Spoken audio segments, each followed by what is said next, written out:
কাশিরাম দাসের মহাভারতের অনুবাদের তথ্য ধরেই এই মহাভারত কাল্পনিক চরিত্র না গল্প নাকি ইতিহাস? না, এইটা কিন্তু একটা ভীষণ গুরুত্বপূর্ণ প্রশ্ন। এটা দীর্ঘদিন ধরে আমাদের শুধু বাঙালি না, এটা ভারতের বিভিন্ন জায়গায় বিভিন্ন গবেষক থেকে শুরু করে বিভিন্ন বিদ্যোৎসাহী মানুষ কিন্তু এই প্রশ্নটা করেন যে এটা গল্প না কাল্পনিক কাহিনী না পুরাণ কাহিনী না আদৌ হয়েছে।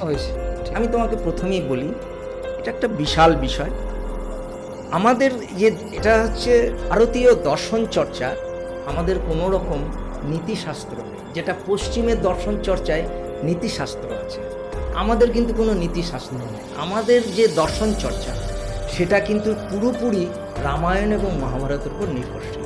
যদিও এই দুটোকে আমরা ধর্মগ্রন্থ হিসাবে সেই সময় দেখেছিলাম, এখনকার যে ধর্ম হিসেবে যেগুলো প্রচার প্রসার করা হয় বা বলা হয়, সেই ধর্ম আর মহাভারত রামায়ণের যে ধর্মকথা উচ্চারণ হয়েছে সেই ধর্ম কিন্তু এক নয়। এটা অনেকেই মানবেন, আবার কেউ হয়তো খারাপও বলতে পারে।